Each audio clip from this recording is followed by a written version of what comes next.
The courthouse smelled of old wood and broken promises. I stood in the marble hallway, my arms aching from the weight of the carrier where my 3-month-old daughter slept, oblivious to the world that was about to shatter around us. The fluorescent lights buzzed overhead, harsh and unforgiving, casting shadows that made everyone look like ghosts.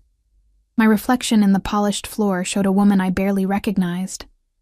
Hollow-eyed, thinner than I'd ever been, wearing a clearance rack dress that hung loose on my frame. I'd tried to look presentable, to have some dignity for this moment, but exhaustion had won. It always did these days. The baby stirred, making those small sounds that meant she'd wake soon, hungry and demanding in the way only infants could be. I swayed automatically, a motion that had become as natural as breathing. 3 months of sleepless nights, of doing this alone, of watching my bank account dwindle to almost nothing. 3 months since I'd discovered the truth about Marco, my husband, the man I'd loved with everything I had, the man who'd promised me forever and given me exactly 3 years before discarding me like trash. Room 304, Family Court Division. The numbers swam in my vision as I approached the heavy oak door. Through the small window, I could see him already sitting inside with his lawyer, a man in an expensive suit who probably cost more per hour than I made in a week at the diner. Marco looked good. He always looked good. Dark hair, perfectly styled, suit that probably cost more than my rent, that easy smile he'd given me on our first date, back when I'd believed in fairy tales. And next to him, draped over him like expensive perfume, was her, Valentina Corso. I'd seen her pictures on social media, had tortured myself scrolling through images of them together at restaurants I could never afford, parties in penthouses I'd never visit. She was everything I wasn't, polished, elegant, with that effortless beauty that came from money and time, and never having to worry about choosing between diapers and groceries. Her red dress probably cost more than my car. Her laugh, even muffled through the door, sounded like champagne bubbles. My hand shook as I reached for the handle. This was it. The end of everything I'd built my life around. The death of every dream I'd had since I was 16, and Marco had walked into the convenience store where I worked, buying cigarettes and giving me a smile that made my heart forget how to beat properly. I pushed open the door. The room fell silent. Marco's laugh died mid-sound, his face going slack in a way I'd never seen before. Valentina's smile froze, her eyes dropping to the carrier in my arms, then back to Marco, confusion flickering across her perfect features. "Sorry I'm late," I said, my voice steadier than I felt. Traffic was bad. That was a lie. I'd been sitting in my car in the parking lot for 20 minutes, trying to gather the courage to walk in here, trying to prepare myself to sign the papers that would legally erase the biggest mistake of my life. The judge, a tired-looking woman in her 50s with gray streaking her dark hair, glanced up from her paperwork, her expression softening when she saw the baby. "Mrs. DeLuca, please take a seat." Mrs. DeLuca, not for much longer.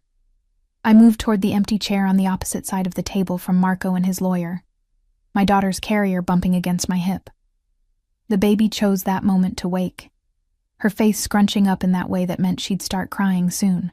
I set the carrier down carefully, my fingers fumbling with the straps to pull her out before she could work herself into a full wail. "You brought a baby to divorce proceedings?" Marco's lawyer, Mr. Patterson, I remembered, looked affronted, as if I'd committed some grave breach of etiquette. "She's 3 months old," I said, settling my daughter against my shoulder, feeling her root against my neck, looking for food. "I can't exactly leave her at home alone." Marco hadn't moved. He was staring at me. No, at the baby, with an expression I couldn't read. His face had gone pale beneath his tan, and his hands, I noticed, were gripping the edge of the table so hard his knuckles had gone white. "Marco." Valentina's voice was sharp, pitched low but audible in the small room. "What is this?" He didn't answer her. His eyes, those dark eyes I'd once loved more than anything, were fixed on my daughter's face, on the small hand that had escaped her blanket and was waving in the air. The judge cleared her throat. "Shall we proceed? I have the dissolution of marriage petition filed by Mr. DeLuca 3 months ago. Both parties have waived the waiting period and agreed to an uncontested divorce with separate property." "When was she born?" Marco's voice cut through the judge's words like a knife through silk. It was rough, raw in a way I'd never heard it before. I looked at him directly for the first time since entering the room. February 14th, Valentine's Day. Ironic, isn't it? 3 months ago. His voice was flat now, emotionless. I filed for divorce 3 months ago. Yes. I shifted the baby to my other shoulder, trying to soothe her growing fussiness. I got the papers in the hospital. You have excellent timing. Valentina's perfectly manicured hand landed on Marco's arm. Marco, what is she talking about? Who is this woman? His wife, I supplied helpfully, meeting her shocked gaze. Well, for another few minutes at least. Gianna DeLuca. Though I'll be going back to Moretti after this. I paused, then added, and this is Lucia, his daughter. The silence that followed was so complete. I could hear the clock on the wall ticking, could hear someone walking past in the hallway outside, could hear my own heartbeat thundering in my ears. Marco stood up so abruptly, his chair scraped against the floor with a sound like a scream. That's not... You can't... Can't what? Something hot and bitter rose in my throat, months of pain and anger and exhaustion bubbling up all at once. Can't prove she's yours? I have the DNA test in my bag if you want to see it. Can't believe you'd have a child with me? Why not? We were married, Marco. We had sex. This is what happens. You told me you were on birth control. His voice was accusatory now, and I saw Valentina flinch beside him. I was. My daughter started to cry in earnest now, her small face turning red. I stood, bouncing her automatically, years of maternal instinct packed into 3 short months. 99% effective isn't 100%. Congratulations. You're in the lucky 1%. The judge was watching this exchange with the weariness of someone who'd seen too many families implode in this room. Perhaps we should take a short recess. No. I surprised myself with the firmness in my voice. No, let's just get this over with. He wants a divorce. I'm here to give him one. I don't want anything from him. No alimony, no child support, nothing. He can sign away his parental rights while we're at it. We'll be fine on our own. That was a lie, too. I had $300 in my checking account. I was 2 months behind on rent, and my car was making a sound that promised an expensive repair I couldn't afford. But I'd figure it out. I always did. Gianna! Marco started, but I cut him off. Don't say my name like that. Don't look at me like I'm the one who did something wrong here. My voice cracked, and I hated myself for it, hated the tears that were threatening to fall. You want to know when I found out I was pregnant? 3 days after I found the messages on your phone. 3 days after I discovered you'd been sleeping with her for 6 months while I was planning our future, picking out baby names for children I thought we'd have together someday. I saw Valentina's face go white, saw her hand slip from Marco's arm. I found out I was pregnant on the same day I found out my marriage was a lie. I continued, the words pouring out now like blood from a wound. And you know what the worst part was? For about 5 minutes I was happy. For 5 stupid, naive minutes, I thought maybe a baby would fix everything. Maybe you'd come home and love me again. The baby was screaming now, her cries echoing off the walls. I couldn't calm her, couldn't calm myself. Everything was falling apart, and I couldn't stop it. But you filed for divorce instead, I finished, my voice barely a whisper beneath my daughter's wails. So here I am. Let's sign the papers and end this. The door to the courtroom burst open. 3 men in black suits entered, moving with a precision that made my skin prickle with warning. They weren't lawyers. Something about the way they carried themselves, the way their eyes swept the room cataloging exits and threats, screamed danger. The one in front was older, gray at his temples, with a scar running from his eyebrow to his cheekbone. He looked at Marco with an expression of profound disappointment. We need to leave, he said. Now. Marco's face had gone from pale to ashen. Salvatore, this isn't... The Constantines know about the shipment. The man, Salvatore, said quietly. 3 of our warehouses burned last night. They're sending a message. We need to move you and Miss Corso to the safe house until... He stopped mid-sentence, his eyes landing on me and the baby for the first time. The air in the room changed. It was like watching a switch flip, watching this dangerous man's entire demeanor shift from urgency to something else. something cold and calculating that made my stomach drop. "Who is this?" he asked, his voice soft now, which somehow made it more terrifying. "No one," Marco said quickly. "My ex-wife. We're just with your child." It wasn't a question. Salvatore's eyes, dark and knowing, moved from my face to Lucia's, then back to Marco. "Your daughter." "It's complicated. It's very simple, actually." A new voice came from the doorway, and I felt the temperature in the room plummet. The man who entered made everyone else in the room look small. He wasn't extraordinarily tall, maybe 6 feet.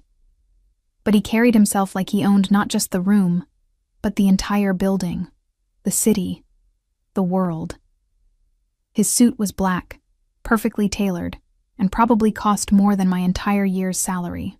Dark hair, sharp features, and eyes that seemed to see straight through me. He looked at the scene before him, Marco and Valentina, me and the baby, the judge frozen behind her desk, and smiled. It wasn't a nice smile. "Marco De Luca," he said, his voice carrying an accent I couldn't quite place. Italian, but refined, educated, with an undertone of violence that made my pulse spike. "Caught between wives. How very common." "Mr. Dante," Marco breathed, and I heard fear in his voice. Real, genuine fear. I can explain." "Can you?" The man, Dante, moved further into the room, and I noticed how everyone seemed to shrink away from him, how even Salvatore stepped aside respectfully. "Explain how you stole from my family? Explain how you thought you could skim money from our shipments, and we wouldn't notice? Explain how you've been feeding information to the Constantines?" The words washed over me like ice water. Stole, shipments, Constantines. The pieces clicked together in my mind with horrifying clarity. Marco wasn't just a businessman like he'd told me. He wasn't just managing a import-export company. He was a criminal, a thief. And he'd stolen from someone very, very dangerous. "I didn't," Marco started, but Dante raised one hand and he fell silent immediately. $2 million, Dante said conversationally, as if discussing the weather. "That's what you took. And now the Constantines are at war with us because of the intelligence you sold them." He paused, his eyes moving around the room before landing on me. "The standard punishment for such betrayal is death, for you and everyone connected to you." My arms tightened around Lucia automatically, my body moving to shield her even as my mind screamed at me to run. But I couldn't move, couldn't breathe, couldn't do anything but stare at this man who held life and death in his hands like they were nothing. His gaze lingered on the baby, something flickering across his face too quickly for me to read. Then he looked at Marco again. "But it seems you've complicated the situation," he said softly, "by bringing innocent blood into this mess." The silence that followed felt like standing on the edge of a cliff, waiting to fall. Dante's eyes moved from Marco to me, a slow, deliberate assessment that made my skin crawl. I'd never felt so exposed, so vulnerable. My daughter had finally quieted against my shoulder, her small body warm and trusting, completely unaware that we'd just walked into something far more dangerous than a simple divorce. "Mrs. De Luca." His voice was smooth, almost gentle, which somehow made it worse. "How long have you been separated from your husband?" I swallowed hard, my throat dry. 3 months. Since he filed for divorce. "And the child?" "She's 3 months old." My voice came out steadier than I felt. "I was 7 months pregnant when he left." Something dark passed over Dante's features. He turned to Marco, and the temperature in the room seemed to drop another 10 degrees. "You abandoned your pregnant wife." It wasn't a question, but Marco answered anyway, his words tumbling over each other. The marriage was already over." "Was it?" Dante's voice cut through Marco's excuses like a blade. "Or did you simply decide it was over when you found something prettier?" His gaze flicked to Valentina, who had pressed herself against the wall, her perfect makeup unable to hide her terror. "Miss Corso. The daughter of Judge Corso, if I'm not mistaken. How convenient for Marco to have a lover whose father could make certain legal troubles disappear." Valentina made a small sound, somewhere between a whimper and a gasp. "Please," Marco said, and I'd never heard him beg before. This has nothing to do with them. Gianna and the baby. They're not part of this. They don't know anything. Precisely. Dante moved closer to me, and every instinct I had screamed at me to back away, to run, to protect my daughter. But my legs wouldn't move. She knows nothing. She's innocent. And yet, because of your stupidity, her life is now in danger. What? The word escaped me before I could stop it. Dante's eyes met mine, and for a moment, I saw something in them that might have been regret or pity. Neither option was comforting.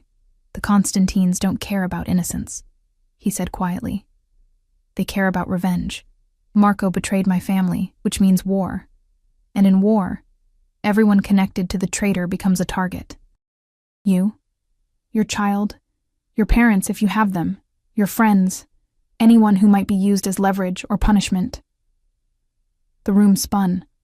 I clutched Lucia tighter, feeling her heartbeat against my chest, steady and trusting. But I left him. I'm divorcing him. I don't want anything to do with him. They won't care. Salvatore spoke up from behind Dante, his scarred face grim. They'll see you as his wife, his child as his blood. That makes you both collateral. This is insane. My voice rose, panic finally breaking through the shock. I didn't do anything. I don't even know what he did. I thought he managed shipping logistics for a legitimate company. I didn't know. Of course you didn't. Dante's voice held a strange note, almost like approval. You were the perfect little wife, weren't you? Believing his lies, keeping his house, waiting for him to come home while he built his empire on stolen money and betrayal. The words stung because they were true. I had been that naive, that trusting. I'd believed every lie, every excuse for late nights and business trips. I'd been so desperately in love that I'd ignored every red flag. What do you want from me? I asked, hating how small my voice sounded. Dante studied me for a long moment, his expression unreadable. Then he turned to Marco. $2 million. You have 72 hours to return what you stole, plus interest. 20%, compounded monthly since you began your theft. That brings your debt to approximately $3 million. Marco's face went gray. I don't have that kind of money. I spent it. Investments. The apartment, then you'll liquidate everything you own. Dante's voice was flat, final. The penthouse, the cars, the offshore accounts I know you have. Everything. And if you're still short, you'll work it off. 5 years of service to my family, doing exactly what I tell you, when I tell you. And if I refuse, the smile Dante gave him was terrifying in its pleasantness. Then I'll kill you here and now, and your daughter will grow up knowing her father died a thief and a coward. His eyes slid to Valentina. And Miss Corso will learn that loving the wrong man has consequences. You can't... Valentina started. But Salvatore moved toward her and she fell silent, pressing harder against the wall. I can do whatever I want, Dante said mildly. That's what power means, Miss Corso. Something you'll understand soon enough, since you're now part of this mess, too. He turned back to me, and I saw him really look at my daughter for the first time. Lucia had fallen asleep again, her small fist curled against my collarbone, completely peaceful. Something crossed Dante's face. Surprise, maybe, or something softer that disappeared too quickly to name. How old did you say she was? 3 months. I couldn't keep the protective edge from my voice. 12 weeks, exactly. And you've been alone this entire time? No help from Marco? No support? I lifted my chin, finding some shred of pride in the wreckage of my life. I don't need his help. I have a job. I have an apartment. We're fine. Where do you work? The question was asked casually, but nothing about this man was casual. Every word felt like a test. Every answer a potential trap. Ruby's Diner on 5th Street, I said. I waitress. Night shifts mostly, so my neighbor can watch Lucia while she sleeps. And during the day? I sleep when she sleeps, when she lets me. I knew I sounded defensive, but I didn't care. I'm managing. Are you? His gaze moved over me, cataloging details I wished he couldn't see. The dark circles under my eyes, the way my clothes hung loose, the tremor in my hands from exhaustion and fear.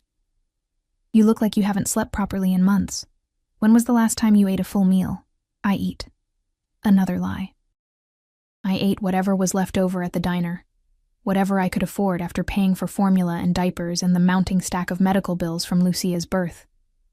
Mr. Dante, the judge interjected, her voice carefully neutral. This is highly irregular. If you're planning to conduct business, perhaps... You'll wait, Dante said without looking at her. This concerns me now. The judge subsided immediately, and I realized with growing horror just how much power this man wielded. A judge, in her own courtroom, was afraid of him. I have a proposition for you, Mrs. DeLuca. Dante moved closer, close enough that I could smell his cologne. Expensive, subtle, something dark and woodsy that probably cost more than my rent. Your husband owes me $3 million and 5 years of his life. His mistress is now a liability that needs to be contained, and you and your daughter are targets for my enemies because of his stupidity. I don't see how that's a proposition, I said, my heart hammering. That sounds like a death sentence. It would be if I were a cruel man. His lips curved slightly. But I believe in justice, Mrs. DeLuca, in balance. Marco created this mess, and Marco will pay for it. But you and your child, you're innocent. You deserve protection. Protection from who? From you? From everyone. He gestured to Salvatore. My enemies are now your enemies, whether you like it or not. The Constantines have eyes everywhere. They already know Marco has a wife and child. My sources confirm they've been watching this courthouse, waiting for him to appear. You walked in here publicly with his daughter. They saw you. Ice flooded my veins. You're saying they'll come after us? I'm saying they're probably planning it right now. Dante's voice was matter of fact, as if discussing something mundane. They'll wait until you leave, follow you home, and then they'll take you. Use you as leverage against Marco, against me, and when they're done with you, he let the sentence hang, unfinished. My arms tightened around Lucia until she stirred, making a small sound of protest. What do you want from me? I want to protect you, he said it simply, as if it was obvious. I want to move you somewhere safe, somewhere the Constantines can't reach you. I want to give you resources, money, security, everything you need to raise your daughter without fear. Why? The question burst out of me. Why would you do that? You don't know me. You don't owe me anything. Because you're innocent. His eyes held mine, dark and intense. Because that child is innocent. And because I have a code, Mrs. DeLuca. I punish the guilty and protect the innocent. Always. There's a catch. There had to be. Men like him didn't offer help without expecting something in return. There is. He didn't deny it. You'll live in one of my properties, under my protection. You'll follow the security protocols my people set. You'll accept my help, my money, my guards, and in return, you'll be safe. That's it? I just let you control my life? I prefer the term protect. His voice was dry. But yes, essentially, for as long as the threat exists, and Mrs. DeLuca, I need you to understand, with the Constantines, that threat could be years. They hold grudges the way other people hold memories. I looked at Marco, at the man I'd loved, the man who'd destroyed everything. He wouldn't meet my eyes. Valentina was crying silently, mascara tracking down her perfect face. The judge sat frozen behind her desk, a spectator to her own courtroom being taken over. And if I refuse? I asked, turning back to Dante. Then I'll have Salvatore escort you to your car, and you'll drive away from here. His voice was gentle, which somehow made the words worse. And sometime in the next few days, the Constantines will find you. And I'll read about it in the newspaper. Young mother and infant found dead. Tragic murder-suicide, the police will say, though we'll both know the truth. You're threatening me. I'm telling you the reality of the situation your husband created. Dante's voice hardened slightly. I didn't make this world, Mrs. DeLuca. I just survive in it. And I'm offering you the same chance. Lucia began to fuss again, her small face scrunching up. She was hungry, I could tell. It had been almost 3 hours since her last feeding. My breasts ached, milk beginning to let down at her sounds. Everything felt surreal. Standing in this courtroom, holding my daughter, discussing my life like it was a business transaction with a man who could order my death as easily as ordering coffee. How do I know you won't hurt us? I asked quietly. How do I know this isn't just another cage? Something flickered across Dante's face, too quick to read. You don't. You'll have to trust me. Trust a mob boss? The words escaped before I could stop them, and I saw Salvatore tense, saw Marco close his eyes in despair. But Dante laughed. It was a short, sharp sound, but genuine. Smart girl. You shouldn't trust me. You shouldn't trust anyone in this world. His expression sobered. But I'm the only option you have that ends with you and your daughter alive. So I suggest you take it. The clock on the wall ticked loudly in the silence. Lucia's fussing grew more insistent. My whole body ached with exhaustion and fear and the weight of a decision I never should have had to make. Fine, I heard myself say. I'll accept your protection. Gianna, no, Marco started.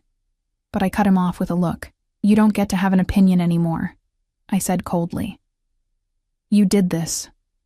You brought this into our lives. You destroyed everything. And now I have to clean up your mess. I turned to Dante. When do we leave?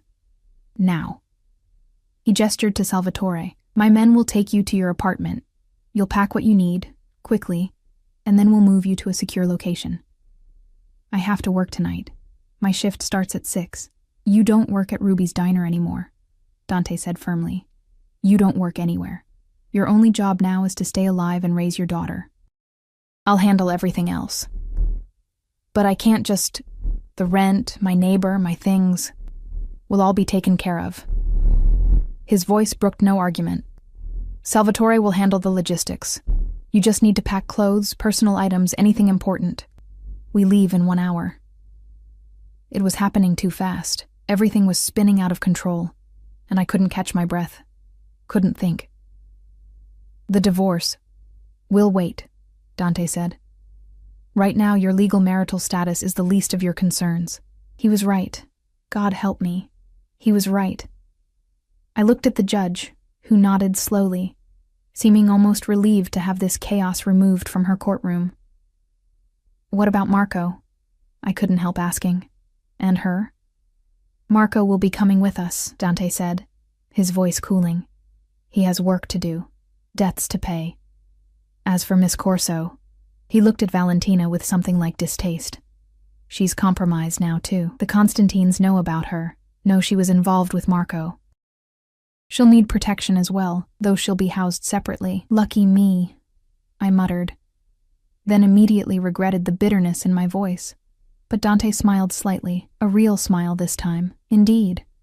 Lucky you, inheriting your husband's debts and his enemies all in one morning. He glanced at his watch. Expensive. Gold. Probably worth more than my car. We're wasting time. Salvatore, take Mrs. DeLuca and the child to the vehicle. I'll handle things here. Salvatore moved toward me, his scarred face not unkind. Come with me, signora. I'll keep you safe. I stood on shaking legs, adjusting Lucia in my arms. She was crying now. Really crying. Hunger making her frantic. I need to feed her soon. There's a bottle in the car, Salvatore said. We anticipated you might need supplies. They'd been watching me, planning this. The realization should have terrified me, but I was beyond fear now, running on pure adrenaline and instinct. I walked toward the door, past Marco who tried to reach for me. I jerked away from his touch, disgust rising in my throat. Don't. You don't get to touch me ever again. Gianna, I'm sorry. Sorry doesn't fix this. I looked at him one last time, at the man I'd loved. The man who'd fathered my child, the man who'd sold us all out for money and a pretty face. You destroyed us. I hope it was worth it. I walked out of the courtroom without looking back, following Salvatore down the hallway. Behind me, I heard Dante's voice, cold and final. Marco, we need to discuss your payment plan and Miss Corso.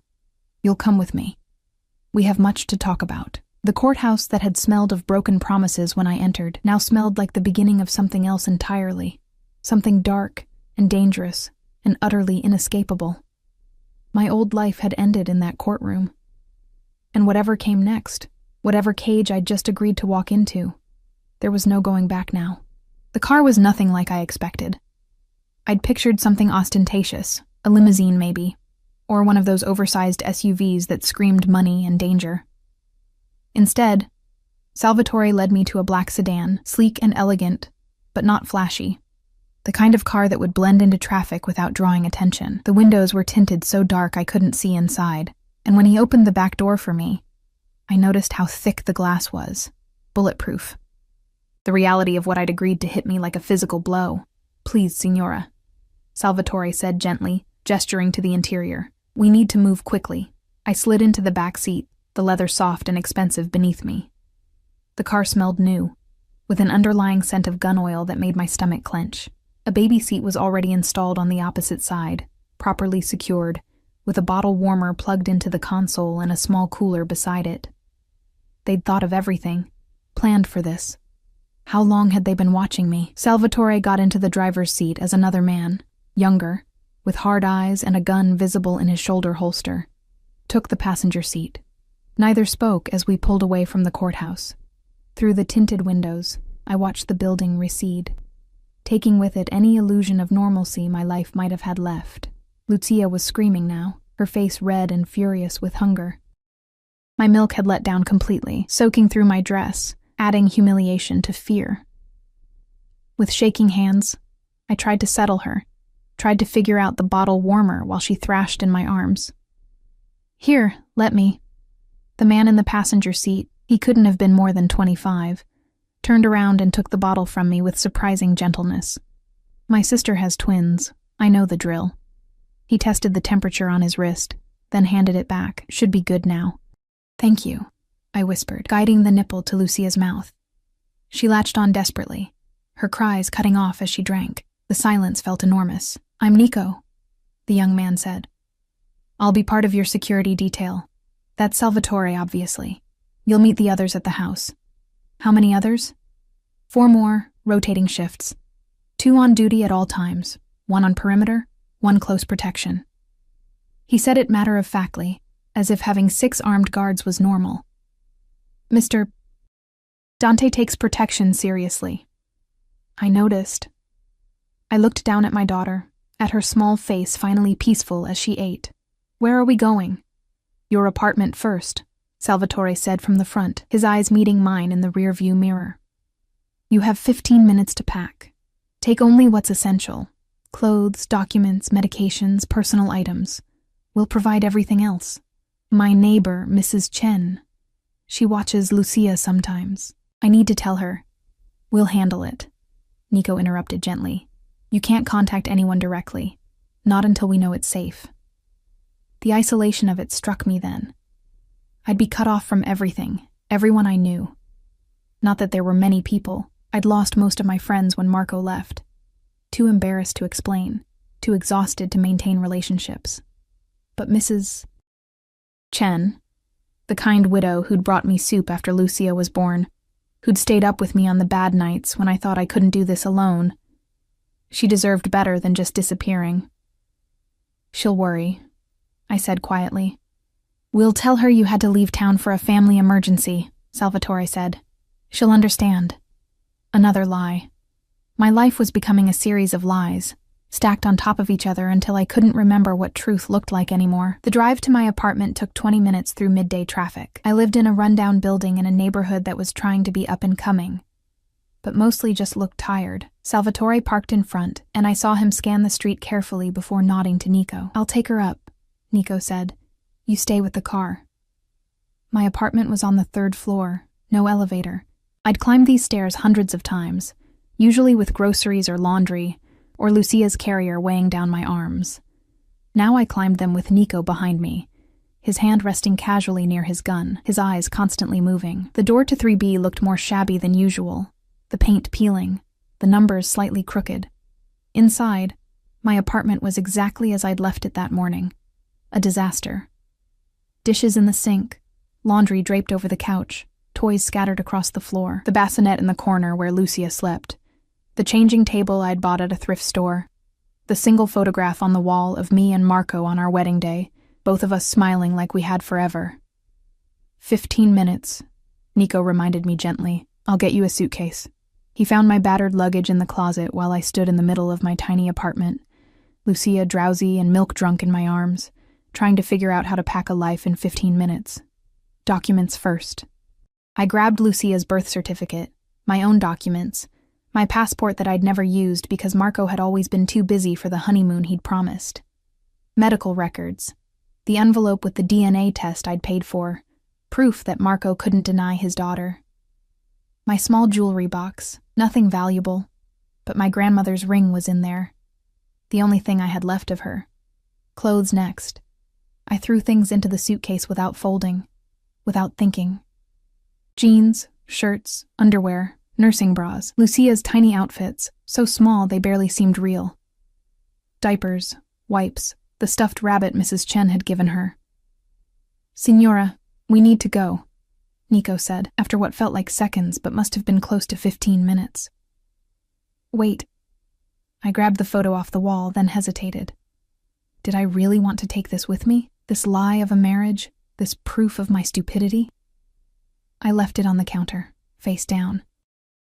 Nico carried the suitcase while I carried Lucia, now completely asleep, milk-drunk, and unaware that we were leaving the only home she'd ever known. In the hallway, I saw Mrs. Chen's door crack open, her weathered face peering out. "Gianna? Where are you going with that young man?" I opened my mouth to lie, to tell her the story Salvatore had prepared. But the words stuck in my throat. She'd been so kind to me, so patient with my midnight knocking when I was desperate and didn't know how to make Lucia stop crying. "Family emergency," I managed. "I have to go out of town for a while." Her eyes, sharp despite her age, moved from me to Nico to the gun barely concealed under his jacket. Understanding flickered across her face. "And fear, you take care of yourself," she said quietly. "And that baby. You hear me?"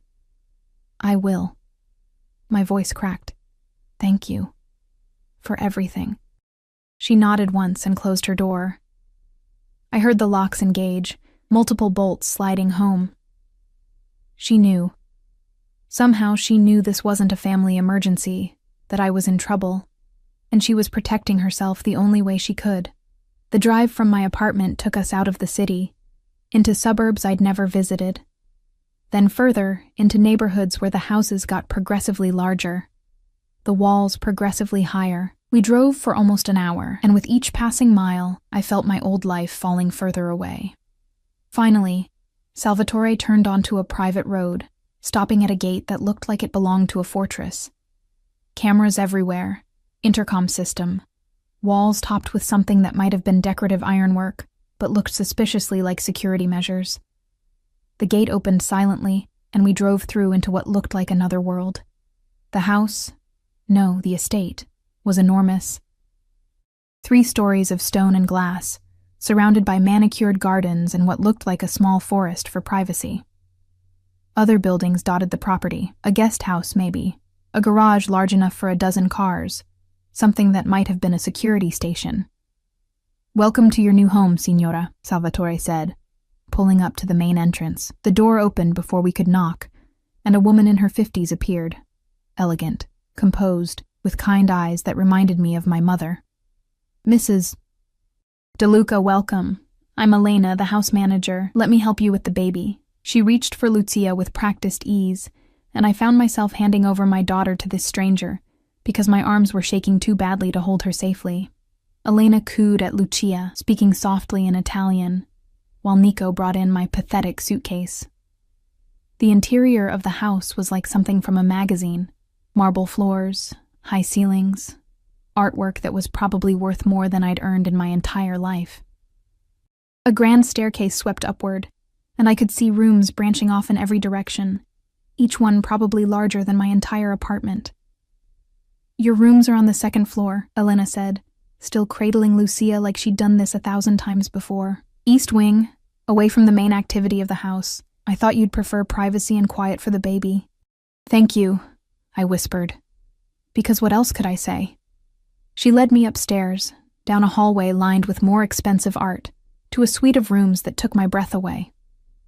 A bedroom with a king-sized bed that looked like a cloud, windows overlooking the gardens, an ensuite bathroom with a tub large enough to swim in, and connected to it, a nursery that made me want to cry. Everything was perfect. A crib that probably cost more than all of Lucia's furniture combined. A rocking chair. A changing table stocked with diapers and wipes and creams. Clothes in the closet, tiny outfits organized by size, toys appropriate for her age. A breast pump still in its box, the expensive kind I'd looked at in stores and knew I'd never afford. How? I couldn't finish the question. Mr. Dante had me prepare the rooms this morning, Elena said. He told me you had a 3-month-old daughter and to prepare accordingly. She smiled at my expression. I raised 4 children of my own. I know what a mother needs. This morning? My voice came out faint, but he didn't even know. He knew you'd say yes. A new voice came from the doorway, and I turned to find Dante leaning against the frame, his jacket removed, sleeves rolled up. He looked less dangerous like this, almost human, but the intelligence in his eyes reminded me exactly who and what he was. Because the alternative was death. And you love your daughter too much to choose that. That's not giving me a choice, I said, hating how my voice shook. No, he agreed, it's not. But I've found that honesty, even cruel honesty, is better than pretty lies. He moved into the nursery, his eyes on Lucia sleeping in Elena's arms. She's beautiful. She has your eyes. The observation startled me. You can barely see her eyes. They're closed. I noticed earlier, at the courthouse. He reached out as if to touch her, then seemed to think better of it, his hand dropping. Brown, with gold flecks. Unusual, that he'd noticed. That he'd paid that much attention to my 3-month-old daughter in the middle of everything else happening. Sent a shiver through me that wasn't entirely fear. Elena, would you mind? He gestured to Lucia. Of course, signore. I'll put her down in the crib. Let Mrs. DeLuca rest. Elena moved past him, settling Lucia with practiced efficiency, before slipping out of the room. And then it was just me and Dante, alone in this perfect nursery that felt like a beautiful cage. I should explain the rules, he said, his voice businesslike now. You're free to move anywhere on the estate, the house, the gardens, the grounds. But you don't leave without security, and you don't leave without my permission.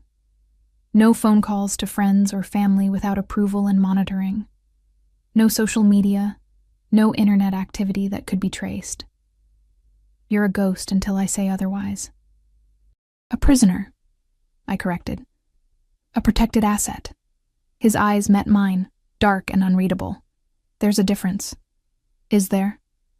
Yes. A prisoner wishes to escape. I'm hoping you'll be smart enough to understand that staying is survival.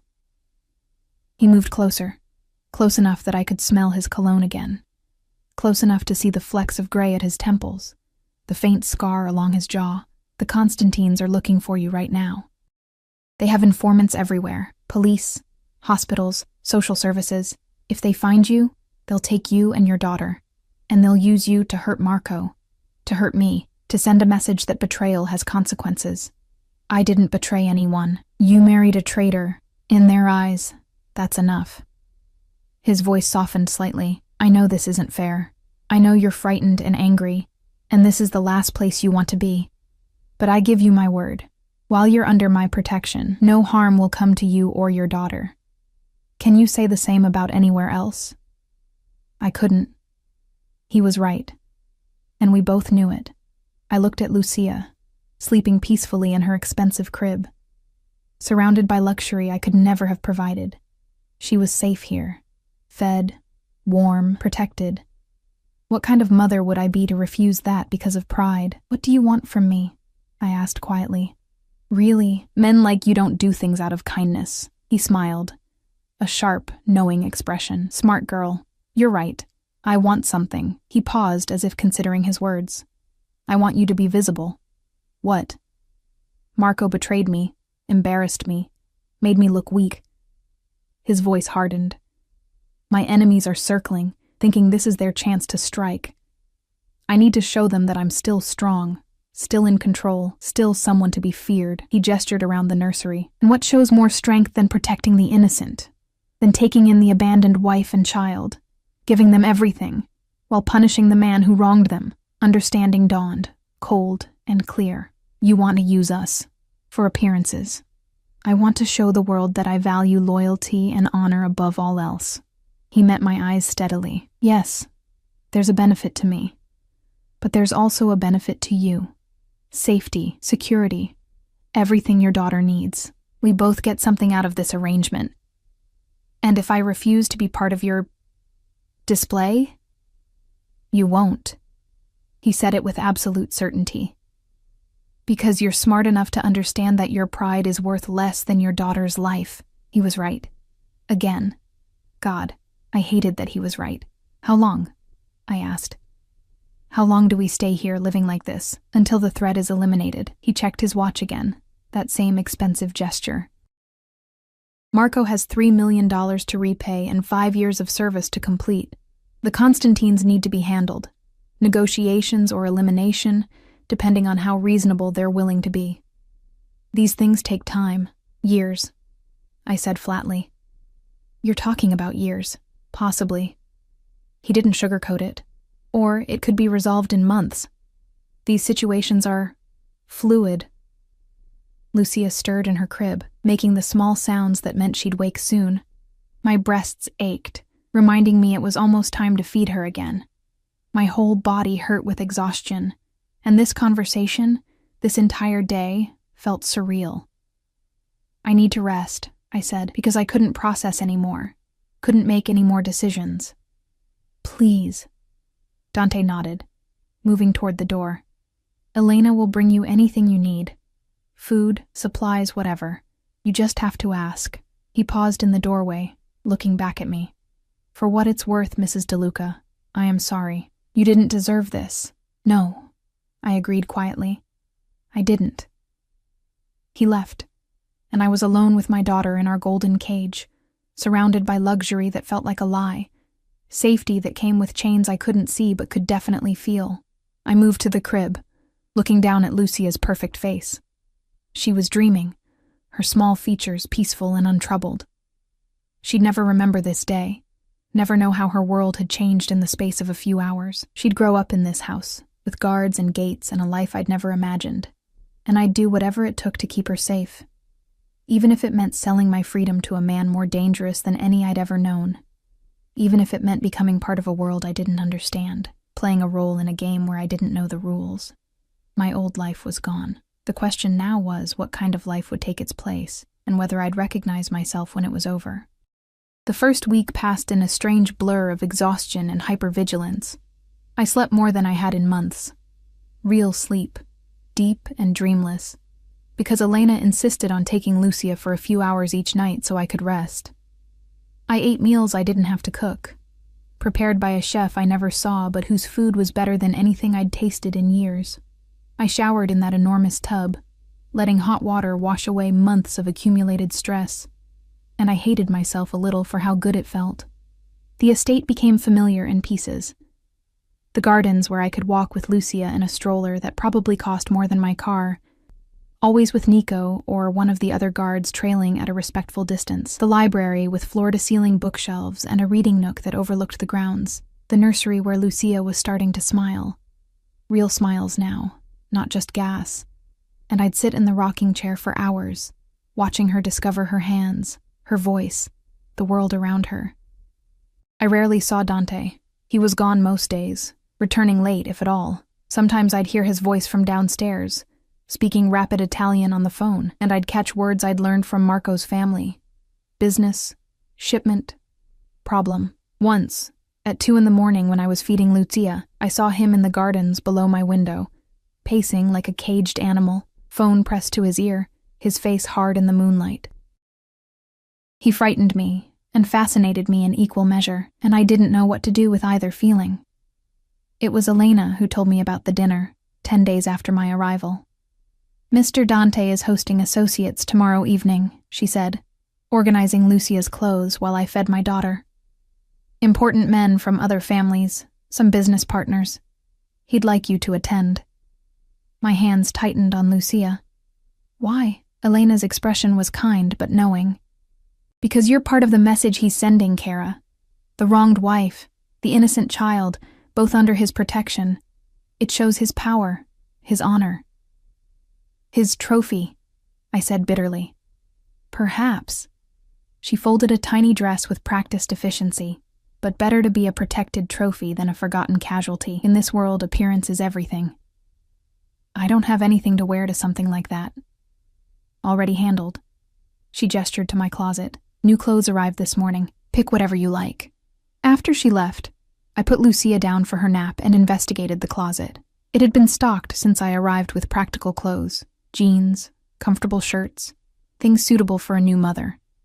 But now there were additions, dresses, elegant and expensive, in styles that would fit my post-pregnancy body without making me feel self-conscious. Shoes in my exact size, even jewelry, subtle but clearly real. I pulled out a midnight blue dress, holding it against myself in the mirror. The woman looking back was a stranger, better rested, better fed, wearing clothes that actually fit. But her eyes were still haunted, still lost.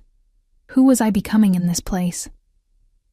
The next evening, Elena came to help me get ready while Nico's sister, a sweet girl named Gabriella, watched Lucia. Elena styled my hair, applied makeup with a practiced hand, and when I finally looked in the mirror, I barely recognized myself. "Beautiful," Elena pronounced.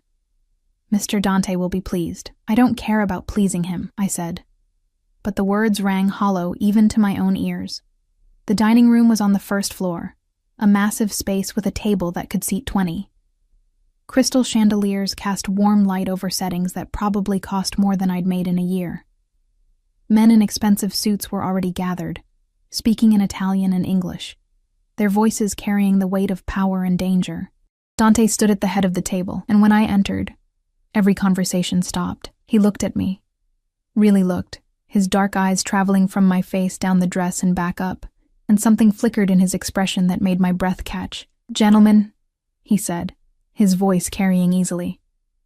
"May I introduce Mrs. Gianna De Luca?" He moved toward me, offering his arm like we were at some society ball. My honored guest. His hand was warm through the fabric of my dress, his presence overwhelming as he led me to the seat at his right hand, the position of honor. The men watched with expressions ranging from curiosity to calculation, and I felt like a deer surrounded by wolves. "Mrs. De Luca," one man said, older, with silver hair and cold eyes. "We've heard much about you, about your situation. Have you?" I kept my voice neutral, the way I'd learned to do with difficult customers at the diner. "Your husband's betrayal was quite spectacular," another added. $2 million. Such greed. $3 million, with interest. Dante corrected softly. "And he didn't just steal money. He sold information to our enemies. He endangered all of us. And yet you protect his wife and child." This from a younger man, maybe 40, with a scar running down his neck. Some might say that's weakness. The air in the room changed, tension crackling like electricity. I felt Dante go still beside me, felt the danger radiating from him like heat. "Some might say that," he agreed, his voice pleasant. "Those people would be wrong, protecting the innocent, punishing the guilty. That's not weakness. That's justice. That's honor." He looked around the table, meeting each man's eyes. "Or do you gentlemen disagree with those principles?" Silence. No one challenged him. "Mrs. De Luca and her daughter are under my protection," Dante continued. "Anyone who threatens them threatens me. I thought I should make that clear, so there are no misunderstandings. It was a warning and a declaration, and everyone in the room understood it. I was his now, whether I wanted to be or not. His to protect, his to display, his to use as proof of his power. Dinner was served, course after course of food I couldn't taste. Conversations in multiple languages swirling around me. The men talked business in careful euphemisms, discussed territory and shipments and problems that needed handling. I sat silently, Dante's trophy, proof of his honor, while inside I felt myself disappearing piece by piece. Halfway through the meal, my phone, the new one Dante had given me, monitored and restricted, buzzed in my clutch. I shouldn't have checked it during dinner, but something made me look. A photo. Grainy, taken from a distance, but unmistakable. My old apartment building, with police tape across the door to 3B. My door. The message beneath it was simple. "We know where you lived. We know where you worked. We're looking for you. Tell Mr. Dante the Constantines send their regards. The phone slipped from my nerveless fingers, clattering onto my plate. Dante's hand shot out, catching it before it could fall further, his eyes scanning the screen. His expression went hard, dangerous, and he stood abruptly. "Gentlemen, please excuse us for a moment." He pulled me to my feet, his hand firm on my elbow, and led me from the dining room into a smaller study. The moment the door closed, I broke. All the fear I'd been holding back, all the stress and terror and exhaustion crashed over me like a wave, and I couldn't breathe, couldn't think, could only see that photo of my apartment building, my home violated. "They found it," I gasped. "They know where I lived, and they know you're not there anymore." Dante's voice was calm, grounding. "Gianna, look at me." He'd never used my first name before. The sound of it in his accent made something in my chest tighten. "You're safe," he said firmly. "That apartment is empty. You're here, with me, where they can't reach you. Mrs. Chen is fine. Salvatore moved her to her daughter's house in New Jersey 3 days ago. She's safe." His hands came to my shoulders, steady and warm. "I knew they'd find the apartment. I planned for it." "You knew?" Anger cut through the fear. "You knew they'd do this? And you didn't tell me? Because you didn't need to know." His voice was harder now. "You needed to rest, to recover, to bond with your daughter. Knowing the Constantines were systematically searching for you would have only added stress you didn't need. That's not your decision to make." "Yes, it is." He didn't raise his voice, but the authority in it was absolute. "You gave me that right when you agreed to my protection. I decide what threats you need to know about and when. That's what protection means, Gianna." I wanted to argue, to rage, to demand my autonomy back. But he was right.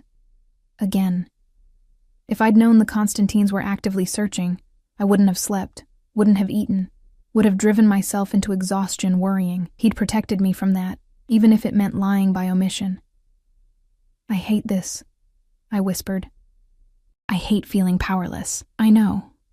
Something softened in his expression, but powerless and alive is better than empowered and dead. A knock at the door interrupted us. Nico's voice came through. "Boss, we have a situation." Dante's jaw tightened. "What kind of situation?" "Marco. He's here, demanding to see his wife and daughter." My stomach dropped. "He can't. I don't want to see him." "You don't have to." Dante's voice was firm. "Stay here. I'll handle this." But I couldn't. Something in me, anger, maybe, or the need to finally confront the man who'd destroyed my life, made me follow Dante out of the study, through the house, to the main entrance where Marco stood between 2 guards, looking disheveled and desperate. "Gianna!" He lurched toward me, but the guards held him back. "Thank God. I need to talk to you. I need to explain." "There's nothing to explain," I said, my voice cold. "You stole money, you sold information, you put us in danger. What's left to say?" "I did it for us." His eyes were wild, pleading.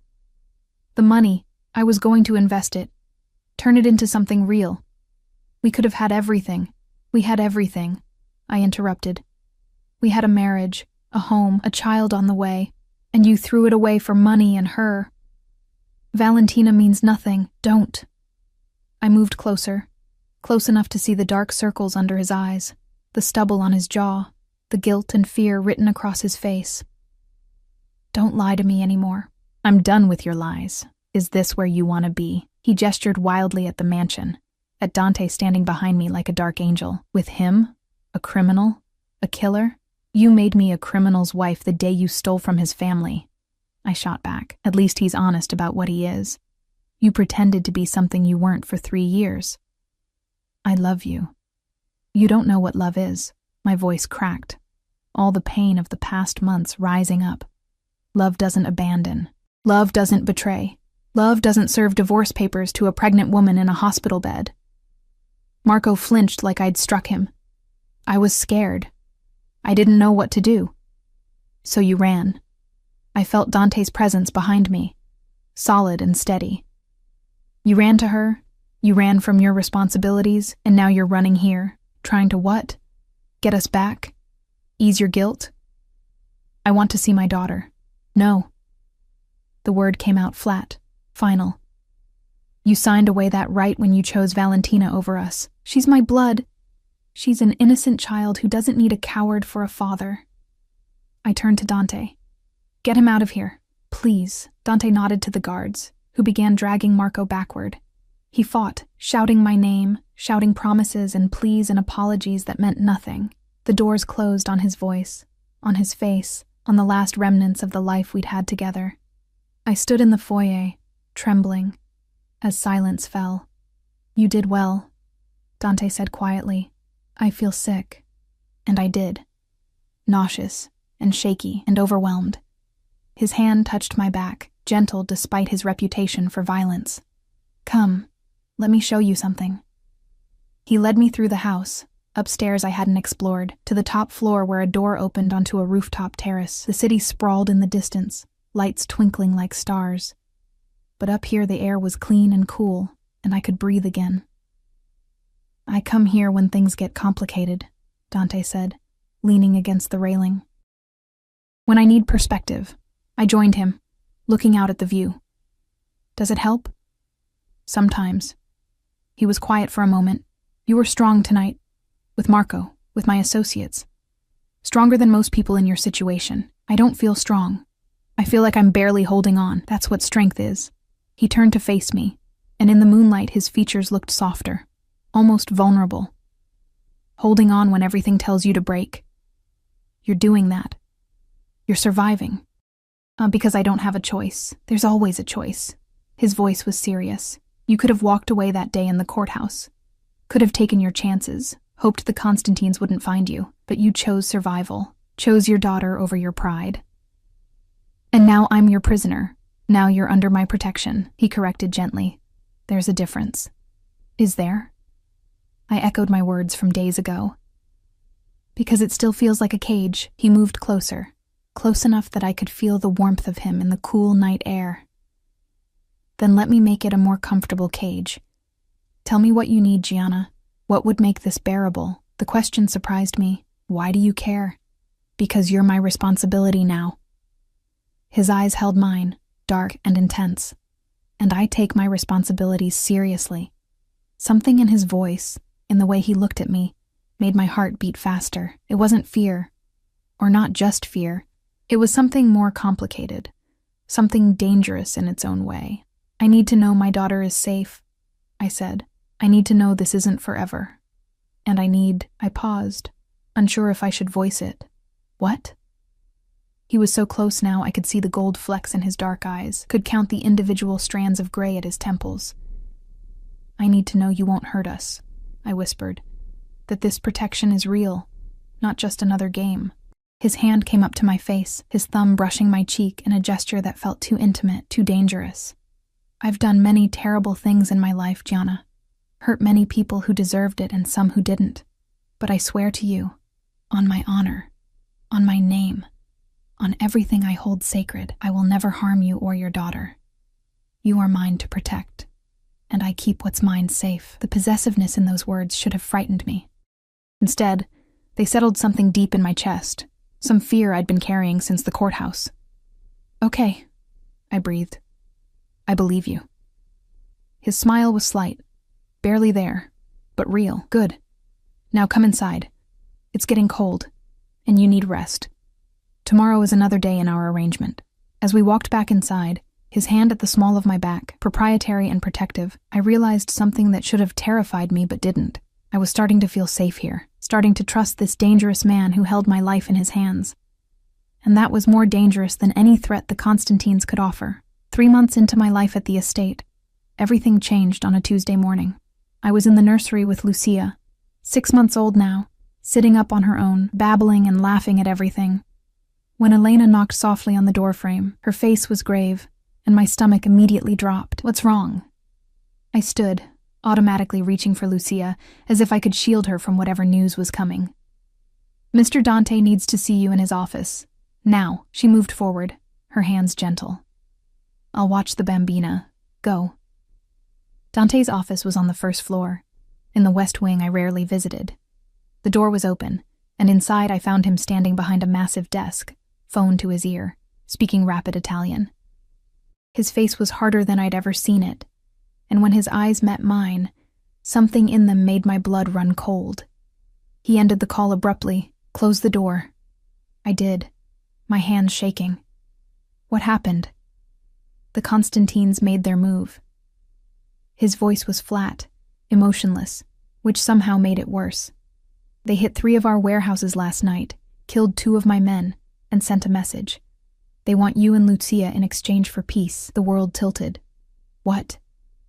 They know you're here. They've known for weeks, apparently. They were just waiting for the right moment. He came around the desk, his movements controlled but dangerous. They're offering a trade. You and the child for a ceasefire, and a return to the old territory agreements. You can't... My voice cracked. You said we were safe here, you promised. And you are. He grabbed my shoulders, forcing me to look at him. I'm not giving you to them, Gianna. Do you understand me?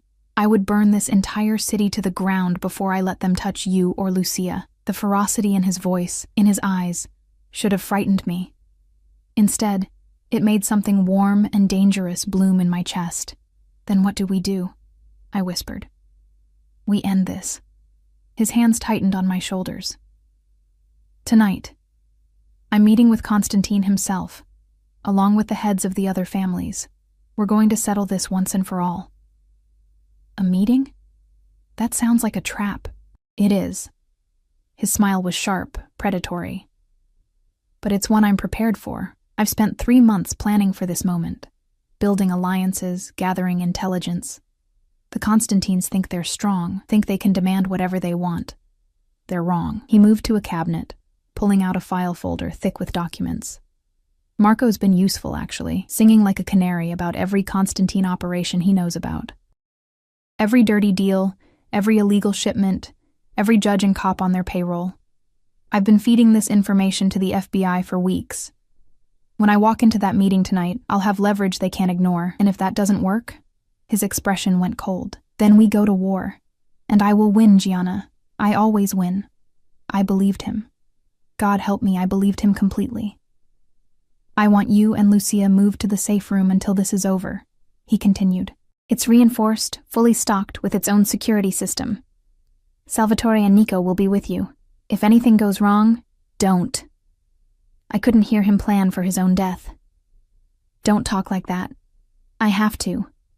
His hand came up to my face, cupping my cheek with surprising gentleness. Because if something happens to me, you need to know what to do. There's money in an account under your name. Enough to disappear, to start over somewhere safe. Salvatore has the details. He'll get you out of the country if necessary. Dante.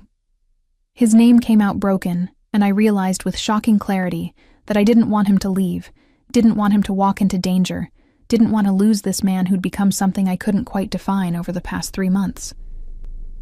I'll come back, he said softly.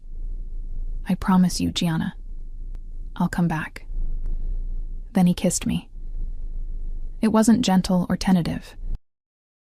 It was claiming, possessive, desperate. His hand fisting in my hair, his body pressing mine against the desk. I should have pushed him away, should have remembered that this was my protector, my captor, the man who held my fate in his hands. But instead, I kissed him back, pouring 3 months of confusion and fear and something that felt dangerously like trust into the contact. When he pulled back, we were both breathing hard. When this is over, he said, his voice rough. We're going to talk about this, about us. But right now, I need you to go to the safe room and stay there until I come for you. I nodded, unable to speak, and let him lead me from the office. The safe room was in the basement, accessed through a hidden panel in the wine cellar. It was larger than I expected, a small apartment really, with beds and a bathroom and enough supplies to last weeks. Lucia's portable crib was already set up, along with diapers and formula, and everything we might need. How long has this been here? I asked Salvatore as he settled us in. Mr. Dante had it built the day after you arrived, he said. He's been planning for every contingency. Of course he had. Dante planned everything, controlled everything, protected what was his with the same intensity he used to destroy his enemies. Hours passed. Nico and Salvatore took turns keeping watch while I paced with Lucia, trying to keep her entertained, trying not to imagine what was happening above us. The safe room had no windows, no way to see outside, and the isolation was suffocating. Around midnight, the lights flickered. Salvatore's hand went to his gun immediately. "Stay back." "What's happening?" I clutched Lucia tighter. "I don't know. Could be nothing." The lights went out completely, plunging us into darkness. Emergency lighting kicked in a second later, dim and red. The sound of gunfire came from above us, muffled but unmistakable. Shouting, breaking glass. The unmistakable sounds of violence. "They found us," Nico breathed. "The Constantines found the estate." Salvatore was already moving, checking weapons, speaking urgently into his radio. "All units report. I repeat, all units report." Static answered him. "Shit. They've jammed our communications." More gunfire, closer now. The sound of the wine cellar door being blown off its hinges. "Get in the back room," Salvatore ordered, pushing me toward a smaller door I hadn't noticed. "Lock it from the inside. Don't open it for anyone except Mr. Dante or me. What about you? We'll hold them off as long as we can." Nico's young face was grim but determined. "Now go!" I ran, Lucia screaming in my arms, and slammed the door behind us. My fingers fumbled with the lock, a heavy deadbolt that slid home with a solid thunk. The room was tiny, barely larger than a closet, with a single cot and nothing else. Outside I heard the sounds of fighting. Gunshots, so many gunshots, and shouting in Italian and English. Salvatore's voice commanding and fierce. Nico's younger one, defiant. Then other voices I didn't recognize, and the terrible sounds of hand-to-hand combat, then silence. Horrible, complete silence. Lucia was hysterical now, her screams echoing in the tiny space. I tried to soothe her, tried to stay quiet, but she was 6 months old and terrified, and nothing I did could calm her. The door handle rattled. "Mrs. DeLuca." A voice I didn't recognize, smooth and cold. "We know you're in there. Open the door and we won't hurt the baby." I pressed myself against the far wall, my hand over Lucia's mouth to muffle her cries. She fought me, her small face red and furious, and I hated myself for it, but I couldn't let them hear her, couldn't let them know exactly where we were. "We can blow the door," the voice continued, "but that would be messy. Dangerous for the child. You don't want that, do you?" A second voice, older. "Forget this. We don't have time. Dante's men are regrouping. We're not leaving without them. Constantine wants them both." The sound of something being placed against the door. The beep of a timer. They were going to blow it open. I looked around desperately for another exit, for anything that could save us, but there was nothing. Just walls and a cot, and the certainty that in seconds, men with guns would break through and take us or kill us or worse. Lucia screamed against my palm, and I whispered apologies into her hair, promised her I was sorry, so sorry, for everything, for marrying Marco, for being naive, for bringing her into this world of violence and danger. The explosion never came. Instead, the sound of gunfire erupted again, different this time. Closer, more controlled, and then a voice I recognized, rough with fury.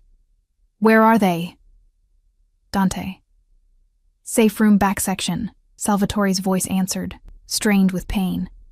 "Boss, we tried to hold them." "You did well. Nico?" "Alive. Barely." The door rattled again, but different this time. "Gianna, it's me. Open the door." I stumbled forward, my legs shaking so badly I almost fell, and fumbled with the lock. The door swung open, and there was Dante. Blood splattered across his face and shirt, his eyes wild until they landed on me and Lucia. "Are you hurt?" He grabbed me, his hands running over my arms, my face checking for injuries. "Did they touch you?" "No, we're okay." I couldn't stop shaking. "Salvatore, Nico, we'll live." His jaw was tight. "The Constantines won't. Come on, we need to move. Now." He led us out of the safe room, stepping over bodies I tried not to look at. The wine cellar was destroyed, the beautiful bottles shattered and leaking red across the floor like blood. More bodies in the hallway. The house above was chaos, smoke and broken furniture and the sounds of his men securing the perimeter. Dante took us to his bedroom, a space I'd never seen before, masculine and austere, and locked the door behind us.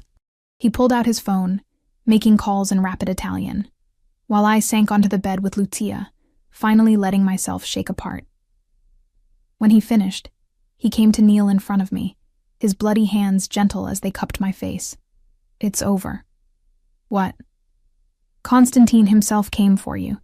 He thought he could end this by taking you directly." Dante's smile was terrifying. "He was wrong. He's dead. I killed him myself in the foyer. His sons are dead. His lieutenants are dead or in FBI custody based on the information Marco provided. The Constantine family is finished." I stared at him, trying to process. "So we're safe?" "You're safe." He said it like a vow. "The threat is eliminated. The other families have already agreed to peace terms. No one will challenge me now, not after tonight. And no one will ever threaten you or Lucia again." "Dante." I didn't know what to say, how to express the tangle of emotions in my chest. He kissed me again, softer this time, but no less intense. "I know. We'll talk later. Right now, you need rest, both of you." He stood, moving toward the door. "I have men to tend to, bodies to handle, police to pay off. Stay here, sleep. I'll be back before morning. Don't leave." The words escaped before I could stop them. "Please, just stay for a few minutes." Something in his expression softened. He locked the door again and came back to the bed, sitting beside me. Lucia, exhausted from crying, had finally fallen asleep in my arms. He looked at her for a long moment, then at me. "I meant what I said earlier," he said quietly. "About us. About talking." "I know." My voice was barely a whisper. I think I need to say something first." "What?" "Thank you." I met his eyes. "For protecting us. For keeping your promise. For everything." His hand came up to brush a strand of hair from my face. "You don't need to thank me for doing what I should have done from the beginning." "What do you mean?" "I mean that somewhere in the past 3 months, you stopped being an obligation and became something else." He paused, as if choosing his words carefully. "Something important. Something I would kill for. Something I would die for." My heart stuttered. "Dante." "I'm not good at this," he continued. "At feelings. At vulnerability. I've spent my whole life being hard, being strong, being what this world requires. But you and Lucia, you've changed something in me, made me want things I never wanted before." "Like what?" "Like a family." The words were simple but carried enormous weight. "Like a life that isn't just violence and power. Like someone to come home to who doesn't fear me but trusts me. I do trust you." And I realized as I said it that it was true. Somewhere along the way, in this gilded cage, with this dangerous man, I'd found something I'd lost with Marco. The ability to trust, to believe, to hope. I shouldn't, but I do. He kissed me again, and this time it felt like a promise. When he pulled back, his eyes were serious. "I want you to stay, not as a prisoner, not as someone under protection, but because you choose to. I want to give you and Lucia the life you deserve. Safety, comfort, a future. But I need you to choose it. Choose me." "Dante, I'm still married. To a man who betrayed you, who's currently working off his debt in one of my warehouses." His voice was firm. "A man who will sign whatever divorce papers I put in front of him because he values his life more than his pride. That marriage is over, Gianna. It's been over since the moment he filed those papers. He was right. That marriage had died long before I ever walked into that courthouse. But starting something new, with this man, in this world. It was terrifying and exhilarating and completely insane. "I'm scared," I admitted. "Good." His hand found mine, lacing our fingers together. "Fear means you're smart enough to understand what this world is. But bravery means choosing to live in it anyway, on your terms. So I'm asking you, what are your terms?" I looked at Lucia sleeping peacefully in my arms, then at Dante with his bloody clothes and his intense eyes and his promise of protection and something more. I thought about my old life, the tiny apartment, the endless exhaustion, the loneliness that had consumed me. And I thought about the past 3 months, the safety, the rest, the way this dangerous man had become someone I looked forward to seeing, someone who made me feel seen and valued and protected. My terms, I said slowly, are that this is a partnership, not you controlling me, not me being your trophy or your obligation. We're partners, equals. His eyebrow rose. Equals? In my world? In our world, I corrected. If I'm staying, if I'm choosing this, then it has to be ours. Both of us, building something together. For a long moment, he just looked at me. Then he smiled, a real smile, warm and genuine and almost boyish. Partners, I can work with that. And Lucia comes first, always. Whatever we are, whatever we become, she's the priority. Agreed. His hand came up to touch her sleeping face, so gentle it made my throat tight. She deserves the world. We'll give it to her. And I need time, I continued. Time to figure out who I am now, what I want, what this all means. I'm not ready to jump into something new when I'm barely out of something old. Take all the time you need. His voice was serious. I'm not going anywhere, and neither are you, if I have anything to say about it. The possessiveness should have bothered me. Instead, it felt like coming home. 6 months later, I stood in a courthouse again. Different one this time. Different circumstances entirely. The judge signed the final divorce papers, and just like that, I was no longer Gianna DeLuca. I was Gianna Moretti again, free and legally unbound from the man who'd nearly destroyed me. Dante was waiting outside with Lucia, almost a year old now, toddling around with his hand holding hers, her laugh echoing through the hallway. When he saw me, he scooped her up and came to meet me, his eyes questioning. "It's done," I said. He kissed me right there in the courthouse hallway, deep and claiming, while Lucia giggled between us. "Good. Because I have something to ask you." "What?" He set Lucia down, her small hand clutching his finger for balance, and pulled a small box from his pocket. "I'm not good at traditional, and this probably breaks every rule about timing and appropriate relationship progression, but I know what I want. And I've learned that waiting for the perfect moment is pointless. The perfect moment is now, with you. With her." He opened the box. The ring inside was beautiful, a sapphire surrounded by diamonds, elegant and unique. "Marry me," he said. "Not because you have to, not because you're trapped or scared or have no other options. Marry me because you want to, because somewhere in this mess, we found something real. Because I love you, Gianna. I love you and Lucia both, and I want to build a life with you that's more than just protection and obligation." I looked at him, this dangerous man who'd become my safety, this killer who held my daughter with infinite gentleness, this crime boss who'd somehow become the most honest man I'd ever known. "Yes," I said, and watched his face transform with joy. "Yes, I'll marry you." He slid the ring onto my finger, then kissed me again while Lucia babbled happily at our feet. Around us, people stared. Some scandalized, some amused, some understanding that they were witnessing something rare and precious. "I promise you," Dante said against my lips, "I will spend every day of my life making sure you never regret this choice." "I know," I said, and I meant it.